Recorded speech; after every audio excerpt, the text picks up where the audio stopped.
Beloved, come close. No, really come closer. Quiet your heart, still your mind. Let your spirit sit up and listen. Because this isn't just a conversation. It's a remembering. I want to tell you something our mothers knew, our aunties knew, our grandmothers knew. They didn't need a degree. They didn't need a title. They didn't need anyone's permission to know what they knew. The world called it folklore. The church side-eyed it. The modern mind called it superstition, but our people called it survival, sanctuary, sacred. We're not here to argue with skeptics. We're not here to convince anybody who doesn't want to see. We're here to reclaim what's always been ours. Salt is not superstition. It's sacred, strategy, it's covenant, it's covering, it's consecration. It's how our ancestors prayed without speaking. How they built altars with everyday items. How they took the natural and called down the supernatural. They didn't have fancy seminaries or expensive oils. They had kitchens and brooms and bold faith. They had open windows and whispered prayers. They had hands that blessed babies and swept out spirits in the same afternoon. They understood something the Western world forgot, that the spirit realm is real, that your home is more than wood and walls. That what surrounds you spiritually shapes what happens physically. You don't need to be ordained to take authority. You don't need to wait for someone else to bless your house. You don't need to keep living with heaviness and not know why. If your spirit feels unsettled, listen to it.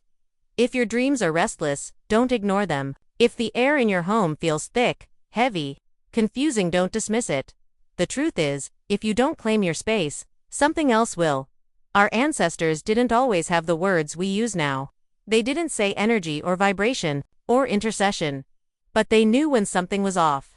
They knew when something needed to go. And they weren't afraid to do what had to be done. Salt on the windowsill. Oil on the doorposts. Psalm 91 open on the nightstand. A broom turned upside down behind the door when unwelcome energy tried to linger. A prayer muttered under breath while cooking greens. A song hummed while sweeping the floor, not just to clean, but to clear. That was not superstition. That was spiritual warfare in disguise. That was worship.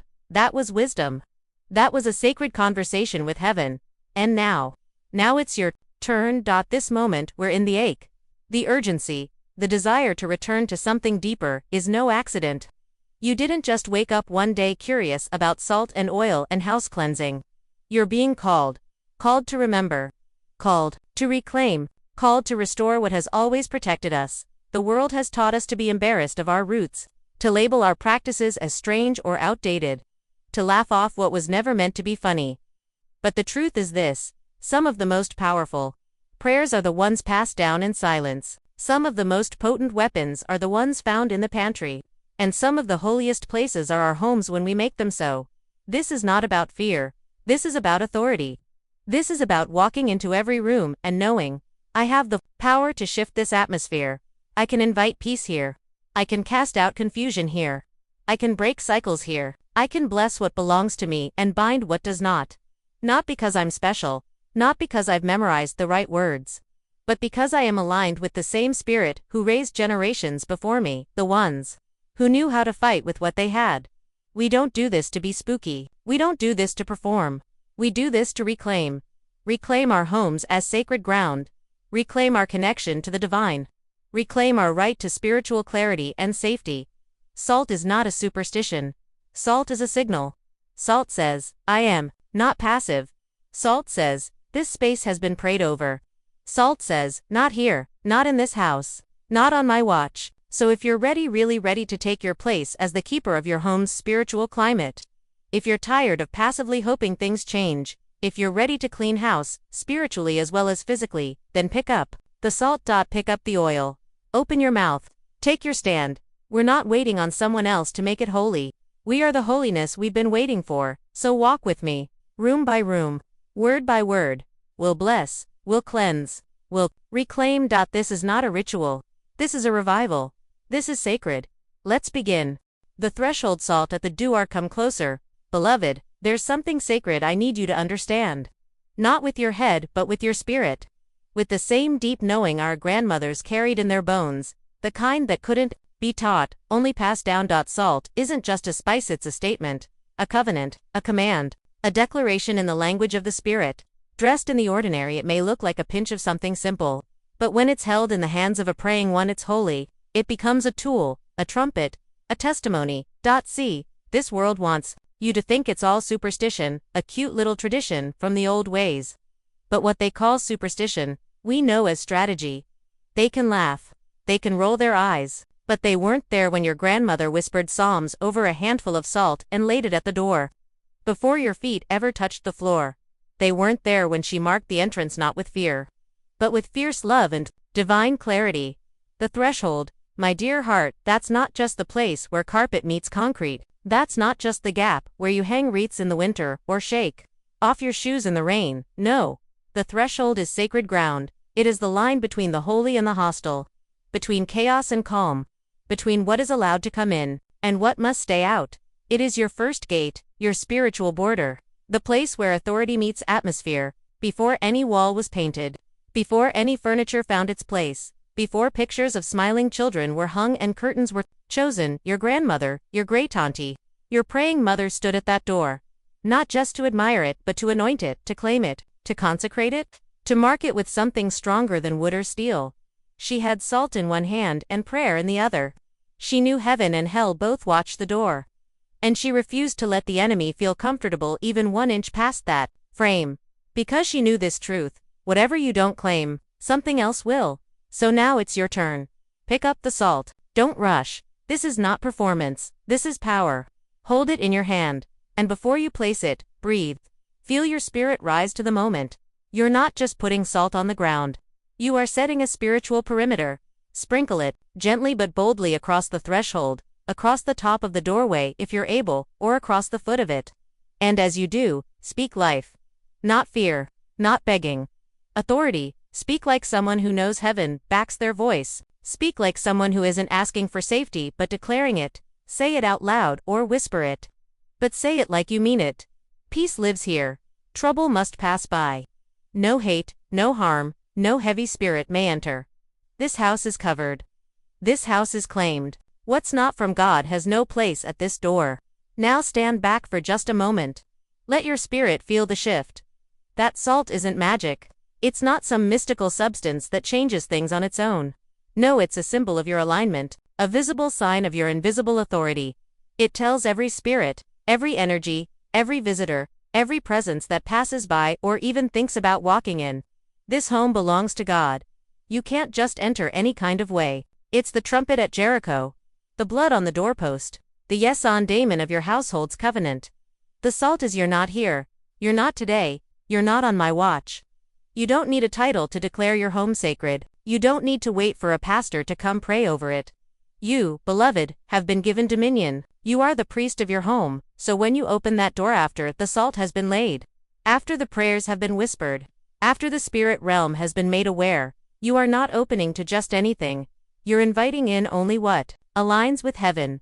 Open it wide and say, joy, you're welcome here. Peace, come on in. Love, take your shoes off and stay a while. Healing, you know this address. Make yourself comfortable, because you've made the space ready. You've told the unseen world that this house is under new and holy management, and if there's ever a day the atmosphere feels heavy again, don't hesitate to revisit that door. You don't wait until everything goes wrong to protect your home. You stay ready. You stay watchful. You stay covered. This isn't fear. It's foresight. It's faith in action. It's love refusing to leave your home unguarded. And hear me clearly, this isn't about superstition. This is about taking spiritual responsibility. This is about looking at the front door of your life and saying, whatever I allow in here, I've agreed to live with, and I will only live with what God has blessed. So take this seriously. Take it joyfully. Take it as your birthright. Because you come from women who salted their doorways and silenced storms. You come from people who didn't just believe in God, they partnered with Him. And now it's your turn to walk in that same sacred rhythm. So, sprinkle the salt, pray the prayer. Stand in confidence. And when you walk back through that door, let it be like crossing into a sanctuary. Let the air feel clearer. Let your spirit feel lighter. Let the welcome of God rush to meet you like an old friend. Because now, your home has been claimed. The living room hosting the ChristianTradition. Come, beloved, take a seat with me in the place where we gather, where laughter echoes, where stories live. The living room. But before you fluff the pillows, before you tidy up the clutter, let's talk about something deeper. Let's talk about presence. Not people, not things, not the glow of a TV or the hum of conversation. Let's talk about God's presence, not in theory, not just during Sunday service, but right here, in the center of your home, in the soft silence of the morning, in the deep exhale after a long day. Because if the door is the threshold, the place where we declare what can and cannot enter, then the living room is the heart, the altar, the sanctuary where divine presence is not just invited but hosted. There's a difference between a guest and a resident. And God, beloved, does not want to be your visitor. He's not looking to stop by on Sundays, or be confined to a Bible tucked away on a bookshelf. He's not a spiritual couch surfer. He wants to live here, dwell here, breathe in your space like incense and morning light. And it starts with intention. 1. Make room physically and spiritually. Let's start with the practical, because our ancestors never separated the physical from the spiritual. To them, sweeping a floor wasn't just cleaning it, was a declaration: make room, prepare the way. Nothing stagnant can stay. So begin with clearing space not just from clutter, but from chaos. Walk into your living room with new eyes. Ask yourself, is this a place where peace can dwell? Is this a space where the Spirit of God could sit down and feel welcomed, honored, adored? You don't need a giant room. You don't need fancy things. You just need a willing spirit and a space that says, "Here, Lord. This is for you." Maybe it's a chair you dedicate in your mind as your prayer chair. Maybe it's a candle you light when you want to pause and remember. Maybe it's music that shifts the atmosphere. Or maybe it's simply turning off distractions and opening your mouth to pray aloud. The point is, God is drawn to invitation. And when you make room, He comes. 2. Anoint the space. Don't just tidy it, bless it. Take oil if you have it, or even water prayed over. Touch the walls, touch the windows, touch the place where your family sits, laughs, argues, heals. Say, "Holy Spirit, rest here. Let no spirit but yours be comfortable in this space. Let joy be the background music of this room. Let peace be the fragrance. Let your word be the foundation beneath every conversation, every moment, every memory built here." You don't need a preacher's license to say this. You have authority. You have oil. You have history in your bones from ancestors who anointed, not just heads, but houses. Don't underestimate what happens when you speak blessing out loud. Sound travels. And in the spiritual realm, your voice is not a whisper, it is a war cry. A welcome, a weapon. 3. Host. Don't hurry. We've grown so used to rushing everything. Even our prayers come with timers. We say, "Come, Lord," and then rush to the next thing. But presence isn't microwaved. It's slow-cooked. So in your living room, let there be moments that feel like still waters, where time stretches and your spirit sighs, where silence becomes sacred and you don't feel the need to fill it with noise. This is not performance. This is presence. Open the word not to check off a box, but to let it breathe in your room. Play worship not to create emotion, but to cultivate awareness. Sit in stillness not because you have nothing to do, but because you've decided nothing is more important than being with Him. The world teaches us to entertain people. Heaven teaches us to entertain God. And beloved, when you do, He shows up in ways that don't always look like thunder and fire. Sometimes He shows up in the way peace settles in your chest, in how arguments lose their heat, in how your children feel safe without knowing why, in how grief softens, in how love lingers. That's presence. 4. Welcome the invisible guests. You may not always see who comes with the presence, but when you host God, you're not just hosting a feeling, you're inviting the fullness of heaven into your home. Peace walks in. Wisdom sits on the couch. Angels stand watch near the walls. Your living room becomes more than a room. It becomes a throne room, a tabernacle, a temple. And once you've tasted that, you'll stop letting the news or negativity be the loudest voices in your house. You'll guard what you play, what you say, and how you move, not out of fear, but out of reverence. Because if the King is in the room, you change the way you host. 5. Restore what was lost. Maybe your living room has seen some things: arguments, silence that hurt worse than shouting, tears shed when no one else was around, disappointment, shame, loneliness. But the beautiful thing about presence is it heals what happened before it arrived. When the Spirit of God enters, He doesn't just sit in your now, He speaks to your past. He fills the cracks. He restores the years. He washes over the atmosphere and says, "I make all things new, even this room." So if the living room feels heavy with memory, don't avoid it. Reclaim it. Walk in with salt if you need to. Walk in with oil. Walk in with a shout or a whisper, but walk in and say, every heavy word spoken in this room washed, every atmosphere of tension cleared, every leftover grief dit. This room is now a room of light. Laughter will return. Love will flourish, and the Spirit of God will be our favorite guest. Because restoration is holy work. And it begins not in a church service, but right here in the rooms we live in. Point 6. Let this be your daily dwelling place. Don't wait for Sunday. Don't wait for someone else to lead the way. Let your living room be your daily altar. You don't have to host a Bible study or burn incense. You just have to be aware that this space is not just yours, it's God's too. So play the worship. Pray over your couch. Pause the TV sometimes, and say, Lord, I just want to be aware of you. Make a habit of stopping and saying, Holy Spirit, I welcome you. You don't have to visit. You live here. Make yourself at home. And you'll start to notice something. Your home will feel different. Arguments won't escalate the way they used to. Stress will lose its grip. Peace will become the default setting. Visitors will walk in and say, I don't know what it is, but it feels so peaceful here. That's not a compliment to your decorating. That's testimony. That's presence. 7. Leave the door open. Spiritual. Yawned. Lastly, beloved, don't host presents just for yourself. Let your home be a refuge for others too. Let it be the place where tired friends find rest, where kids know they're safe, where neighbors walk in and feel dignity instead of judgment. Let your living room be a lighthouse, a beacon, a house of healing. Because when you host the presence of God, it's never just for you.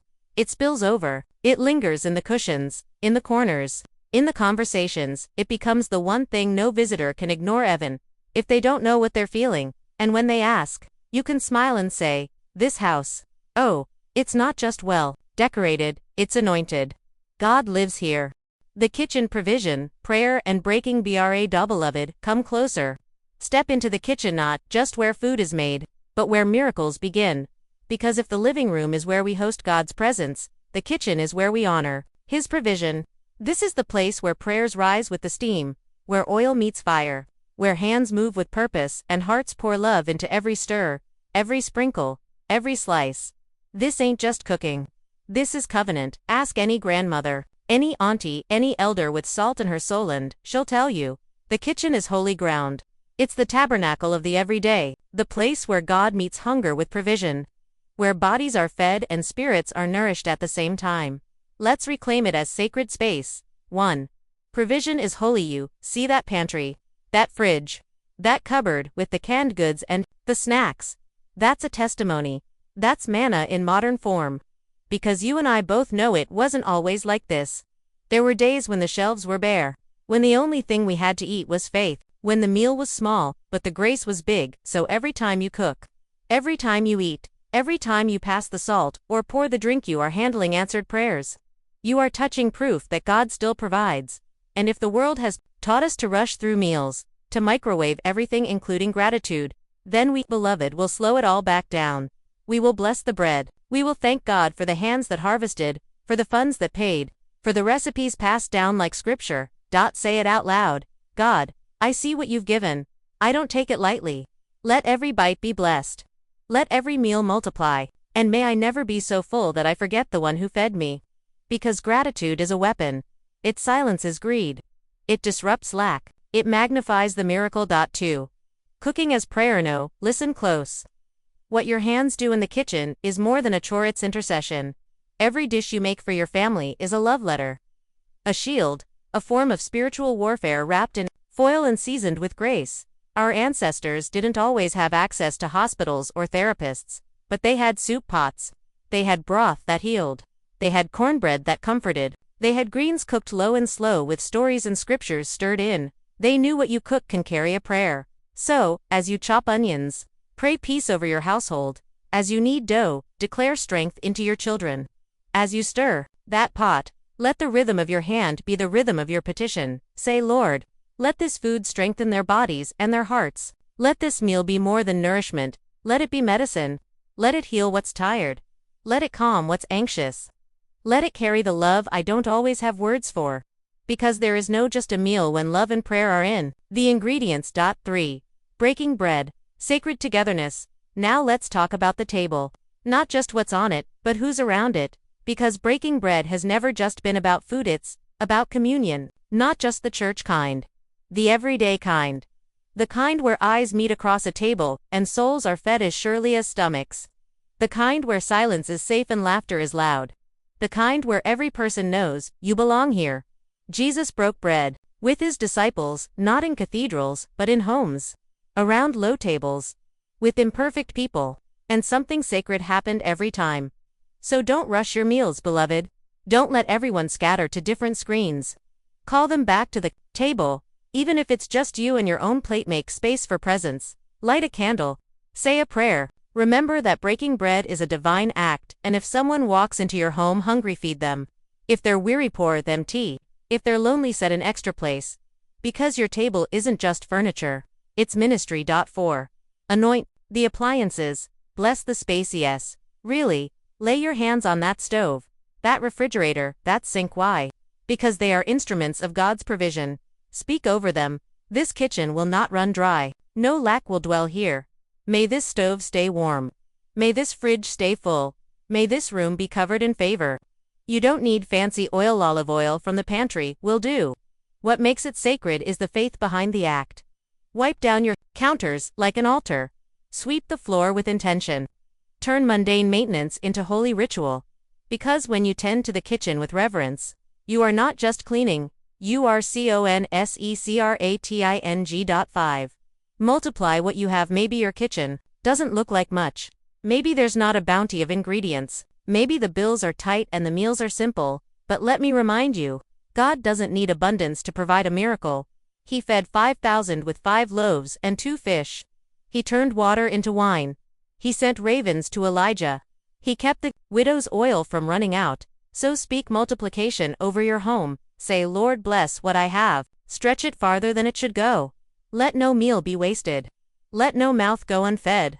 Turn this small thing into something sacred. Because the miracle is not in what's on the shelf. It's in the blessing that rests on it. 6. Pass it on and, finally, pass down what you've learned. Teach your children the recipes, yes, but also teach them the prayers. Tell them why Nana always put a bowl of black-eyed peas by the window on New Year's. Explain why the food was prayed over twice before anyone touched a fork. Let them know. This ain't superstition. This is legacy. This is how we survive. This is how we thrive. We do not eat without gratitude. We do not cook without prayer. We do not gather without God. The kitchen isn't just where we feed bodies, it's where we form memory, where we model faith, where we embody love. And in a world that's always hungry for something, let our kitchens say loud and clear, come and eat, come and be filled, come and be loved, because in this house, beloved, God is the ultimate host, and every meal is a reminder, we are seen, we are sustained. We are so very blessed. The bedroom, rest, intimacy, and spiritual covering. Come on in, beloved. This is the quiet place. The sacred retreat. The room the world doesn't often see, but heaven does, and it matters. This is more than where you sleep. More than where you fold laundry or lay your head after long days. This is your inner sanctuary. The most vulnerable part of your home. The space where your body collapses and your soul exhales. The bedroom is where rest lives, or where rest should live, and it's where the deepest spiritual covering begins. Our ancestors knew this. They didn't have sleep apps or sound machines, but they had oil. They had prayers whispered into the night. They had hands that anointed pillows and scriptures tucked under mattresses. They understood something we must remember now. What happens here doesn't just affect the body, it speaks to the soul. So before you fluff your pillow or straighten the sheets, pause and consider the atmosphere. Not the decor, the spirit of the room, because the bedroom must be a place where peace reigns and the presence of God rests. If the living room is the heart of the home, the bedroom is the resting place of the spirit, and the enemy would love nothing more than to rob us of peace. Where we are most unguarded. That's why we reclaim this room, not just for comfort, but for covering. Not just for romance, but for reverence. This is where you lay your head. This is where you dream. This is where your body heals and your spirit whispers things in the dark it won't say in the daylight. So protect it. Start with the bed. Lay your hands on the pillows and speak peace into them. Not just the absence of stress, but the fullness of divine rest. Declare that when your body lies down, your spirit will not be tormented. No nightmares. No midnight panic. No tossing under spiritual weight. Say aloud, This bed is covered. Angels surround this room. Peace is the pillow. God is the blanket. No harm shall come while I sleep. If you share the bed with a spouse, cover them too. Even if things aren't perfect. Even if words have gone unsaid or wounds still ache. This room is your shared sacred space. Speak over the space between you, even if your hands are folded in prayer instead of intertwined in peace. Ask God to heal the gaps. Invite Him into the cracks. Ask for His presence to be the glue dot, and for those who sleep alone, know this: your bedroom is not empty, God is near. The silence isn't abandonment, it's invitation. He walks the room with you. He hears the whispered prayers, the groans, the gratitude. So open your mouth and claim your space. You do not sleep in lack. You sleep in divine companionship. Say it like you mean it. I may be alone in body, but I am never alone in spirit. The Lord watches over me. I will lie down and sleep in peace. Now move to the corners. Anoint them if you feel led. Touch the window panes. Speak protection. Ask the Lord to assign angels to stand guard while you rest. Ask Him to filter every sound, every dream, every spiritual current that might pass through the room. You don't need to be afraid of the night. Not when your covering is divine. And don't forget, this room is also the seat of intimacy. For married couples, this is where covenant breathes, not just in the physical, but in the spiritual. Sex in marriage is sacred. It's not dirty. It's not shameful. It's not separate from God. It's a gift from Him. And when you invite Him into that space, when you bless the intimacy, when you treat it not just as pleasure but as worship, healing comes. Connection deepens. Trust expands. Don't let the world define what God designed. Cover your bed with prayer. Speak life over your marriage. Rebuke division. Rebuke disconnection. And honor each other in body and in spirit. But intimacy isn't only about sex. It's also about safety, emotional honesty, spiritual closeness, vulnerability that says, I can be my whole self here, and I will be met with grace. Whether you're partnered or single, your bedroom should carry this kind of softness, this kind of welcome, this kind of truth. If this room has known trauma, if it's been a place of pain, of abuse, of tears that never had answers, then beloved, it's time to take it back. You don't have to live with that weight. You don't have to carry the memory into every night. Walk through that room with oil. Walk through it with salt. Walk through it with holy boldness. Say, this room will not carry residue. It will carry revival. What was broken here will be healed here. What was painful here will become peaceful here. The trauma stops here. The blood of Jesus covers every wall. And if you have children, bless their bedrooms too. Lay your hands on their beds, their toys, their windows. Declare that no fear will visit them in the night. Declare that their dreams will be protected, that their rest will be whole. Teach them young that prayer doesn't stop at bedtime, it covers bedtime. That God doesn't clock out at dusk. That angels don't grow weary. This is what it means to reclaim space. To take the ordinary and make it holy again. To say, my rest matters. My dreams matter. My intimacy matters. My peace matters. So tonight, before you lie down, light a candle if you want. Open a window and let in the breeze of heaven. Whisper a prayer that turns the sheets into sanctuary. Turn off the noise of the world. Silence the accusations in your mind. And rest not because everything is perfect, but because God is present. He who watches over you does not slumber or sleep. So you can. You are not vulnerably are covered. You are not weary. You are being restored. You are not alone. Is in the room, and as your eyes close, may your soul open to the deepest kind of rest, the kind that heals, the kind that renews, the kind that only heaven can give. Sleep, beloved, covered, protected, held. The bathroom cleansing, renewal, and release *. Now we step into the quietest temple of them all. The room where water flows and burdens wash away. The bathroom, a space so often overlooked in spiritual conversation, but deeply symbolic in the divine. This is where you come to cleanse, to release, to be made new. And let me tell you something our ancestors understood even without plumbing, without tile floors or perfumed soaps. Water is holy, cleansing is sacred, release is worship. Don't underestimate this room, beloved, because the bathroom is where the body and soul often agree. I need to let this go. You may not think of it when you rush through your routine, but pause for just a moment. Feel the water hit your skin. That's not just a shower, it's a baptism. That's not just warm water, it's renewal. That is heaven reminding you, even here, I meet you. Even here, I make all things new. When you wash your face, imagine shame sliding off with the water. When you rinse your hair, imagine every lie you believed about yourself circling the drain. When you brush your teeth, imagine every harsh word you've spoken or received being scrubbed away, and your mouth being rededicated for truth, for love, for blessing. And when you relieve your body, remember, this is natural, yes, but it's also spiritual. Because release is not embarrassment. It is a symbol of what God invites us into every day, the letting go of what no longer serves us, of toxins, of weight, of pressure. And in this space, your body testifies. There are some things I was never meant to carry forever, so cleanse boldly. Not in shame, not in secrecy, but with a spirit of agreement. Yes, God, I release it. I let it leave me. What my body no longer needs, I give permission to exit. What my soul cannot carry anymore, I lay down here. I make space for healing, for lightness, for newness. Our grandmothers didn't have fancy rituals for the bathroom, but they understood the principle. A clean body, a clean heart, a clean spirit. And every time they scrubbed a tub or mopped a floor or poured bleach into a toilet, they prayed. They whispered psalms while scrubbing, hymns while wringing out towels. Not because they were trying to impress anyone, but because they knew, cleansing is praise in motion. Don't be afraid to anoint this room too.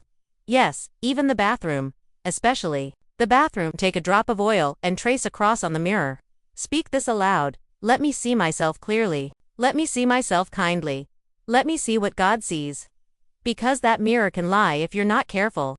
It can echo old voices, cruel opinions, comparisons, distortions. But you are not what the mirror says you are, what God says.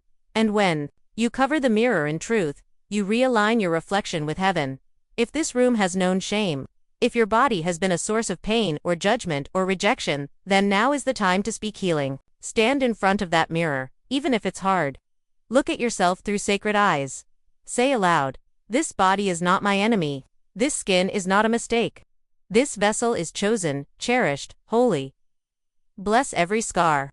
Bless every stretch mark. Bless the curves, the bones, the softness, the strength. Your body is not a project, it is a temple, and for those whose relationship with their body has been complicated because of trauma, illness, disability, transition, or shame, know this: you don't have to love every inch of yourself to begin honoring it. Start with truth. Start with tenderness. Start by saying, God made me. God sees me. God is not ashamed of this body, so I won't be either. Light a candle in this space if you want. Let it represent clarity, purification, the fire of transformation. Let it say, what I do here is sacred, not hidden, not shameful, holy. Place a jar of salt in a corner if you're led to. Let it symbolize the covenant of cleansing, the ancient practice of preservation and purity. Let it remind you that this room, like every other, is claimed for God. Speak over the drain. As this water goes, so does my fear, my regret, my guilt. It cannot stay. It has no place here. Speak over your towel. As I dry this body, I wrap myself in grace. I clothe myself in light. Speak over the mirror again, if you need to. As I see myself, I see the image of God. Not broken, not flawed, but becoming. Even your medicine cabinet, bless it. Lay your hand on it and say, healing flows through these bottles. Restoration is in this house. I trust that God works through the spiritual and the physical. And remember, the bathroom is often the place you cry privately. The place you retreat to when the world becomes too loud. The place where tears fall and prayers rise. God has heard some of your most honest words in this room, so thank Him. Thank Him for the moments He met you on that floor, by that sink, in that stillness. He never turned away. He never rolled His eyes. He never shamed your breaking. He stayed. He stays still. This space, beloved, is more than plumbing and porcelain. It's a womb of rebirth, a sanctuary of release, a temple of cleansing, and when you reclaim it, when you choose to see it as sacred, you partner with heaven's truth, that every part of your life matters, that no room is too small for glory, that even in the quietest corners, God moves. So next time you close that door behind you, remember you're not stepping into a routine, you're stepping into renewal, and God is already there, waiting. The kitchen nourishment, generational blessing, and provision, come into the kitchen. Beloved, come into the heart of the home. This is where stories simmer and prayers rise like steam. This is where the sacred becomes tangible, where Hands need more than dough, and cast iron skillets hold more than meals. They hold memory. They hold blessing. They hold the kind of love that doesn't always speak in words but fills a bowl, passes a plate, and says, I see you, you belong. The kitchen is holy ground. Always has been. Our mothers knew it. Our grandmothers lived it. They didn't need degrees in nutrition to know food was medicine. They didn't need formal theology to understand that when you feed someone, you're ministering to them. Breaking bread isn't just tradition, it's covenant. Think about it. Jesus broke bread when he wanted to reveal his love. He cooked fish over coals to restore Peter. He turned water into wine at a wedding to extend joy.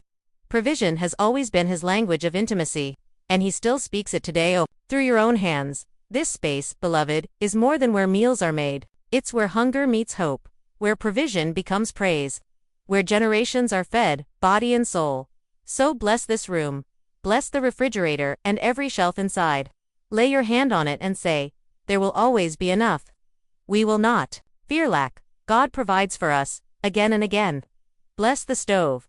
Let this fire always be used to nourish, to comfort, to strengthen. Let what is prepared here bring peace to every person who tastes it.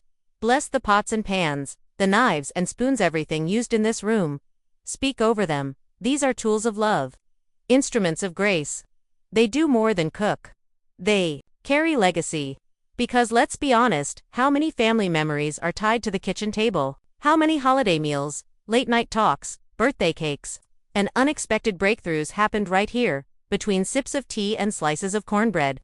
This is where you learned that some kinds of healing can't be rushed like a slow stew, that needs hours to get just right. This is where you saw miracles happen quietly, empty cupboards somehow feeding a full house, burnt meals somehow still being eaten with joy. Don't tell me that's not sacred. And don't you ever believe the lie that cooking, cleaning, or feeding your family is less than. The world might undervalue it, but heaven honors it deeply. Every time you stir a pot, chop an onion, wash a dish, you are serving. You are loving. You are participating in divine provision, so keep a jar of salt here too. Maybe in the pantry, maybe by the stove. Let it remind you that this kitchen is a covenant place, that just as our ancestors preserved food with salt, you are preserving legacy every time you prepare a meal. Speak aloud. This is a house of nourishment. No one leaves this table hungry, not in body, not in spirit. And let's talk about the table for a moment. Your table is not just furniture. It's an altar. It's where you gather, where you pass down wisdom with the peas, where laughter and laments are shared in equal measure, where elbows touch and souls remember they're not alone. Bless your table. Run your hand across it slowly and speak life over it. Let every conversation here be seasoned with kindness. Let every meal be wrapped in gratitude. Let this table be a place of unity and joy. Even if your table is small, even if your kitchen is just a corner of a tiny apartment, don't you dare think it's insignificant. It's not about square footage. It's about intention. You can cook on a hot plate and serve on paper plates and still host heaven. You can say grace over ramen noodles and it still counts. Because what matters is the spirit, the heart, the reverence. Now think of the generations. How many recipes have been handed down like heirlooms? Not just how to make the dish, but the meaning behind it. That gumbo. That's survival food from enslaved ancestors who made miracles out of scraps. That bread pudding. That's sweetness born from struggle. That stew. That's a memory of a grandmother who prayed as she stirred, whispering hope into every bite. You carry those stories every time you cook. You keep them alive with every meal. And even if you never met your great-great-grandmother, I promise you her spirit lingers in your spice rack. Her faith echoes in your boiling pot. Her hands guide yours when you're not sure what to make, but something must be made. Because food isn't just about survival, it's about celebration, restoration, identity. And in this kitchen, you're not just feeding bodies, you're building legacy. You're shaping what your children and your children's children will remember when they're grown and hungry and missing home. So anoint the doorframe of this kitchen if you feel led. Dedicate it. Declare it. This is a room of sacred provision. This is where hunger ends. This is where God meets us 3 times a day, sometimes more. Right here, with eggs and rice and roasted chicken. Right here, with tea and toast and morning quiet. Even when it feels ordinary. Even when it's rushed. Even when it's a frozen pizza after a long day, don't discount the holiness. Your kitchen hums with unseen glory. Heaven is present in the pots. God is in the details, so light a candle here too, if you like. Let it be a flame of gratitude. Let it glow as a reminder. We are fed, we are loved, we are not forgotten, and when you cook next, don't just follow the recipe, pray. Whisper a blessing into the broth. Stir hope into the gravy. Sing while you saute. Let this work be worship. You are a vessel of provision. A priest at the stove. A midwife to memories. This is your kitchen. And it is sacred. The final blessing, full circle. Sacred ground *. Now we've come full circle. You've walked the rooms. You've held salt in your hand and spoken life into corners the world calls ordinary. You've claimed your threshold, hosted the presence. In your living room, laid covering over your bedroom, released heaviness in your bathroom, and stirred legacy in your kitchen. And now it's time to seal it. This is not the end, it's the activation. The echo, the commissioning. Because after all, after the anointing, the prayers, the tears, the intention, your house is no longer just where you live. It's sacred ground, and sacred ground demands sacred awareness, reverence, expectation, protection. This is where your peace will be tested. This is where your identity will be remembered. This is where your prayers will unfold in real time, not always loud, not always in thunder and wind, but in steady, holy stillness. So pause here, stand somewhere central, maybe the hallway, maybe the middle of your living room, maybe right at the front door where we began. Feel your feet on the floor. Feel your breath return to you. Feel the silence not as emptiness but as presence. Speak this over your house, aloud if you can. This home is covered. Every room, every corner, every space is saturated with peace. No confusion can reside here. No heaviness can hide here. No bitterness can build here. This house belongs to God. Every spirit not sent by heaven must go. Every trace of sorrow, every lingering shadow, every generational lie break agreement with you now. Take a deep breath. And I say yes to joy. I say yes to wholeness. I say yes to clarity, to harmony, to laughter, to healing. This home is not a war zone. It is not a holding cell for your trauma. It is not a backdrop for chaos and confusion. It is a sanctuary. A stronghold of love. A place where your soul gets to breathe. You have authority here. That's what SALT is, a declaration of spiritual jurisdiction. You're not just hoping darkness will stay out. You're making it law, and from this day forward, you will not tiptoe in your own home. You will not tolerate spirits of division, shame, or fear. You will not let unresolved pain hide in your walls. You will not water down your presence to keep the peace. No, you are the peace. You are the order bringer, the atmosphere shifter, the carrier of light. When your feet hit the floor in the morning, this house will know joy is rising with you. When your voice fills the rooms, whether in prayer or laughter or song, your home will know revival is happening in real time.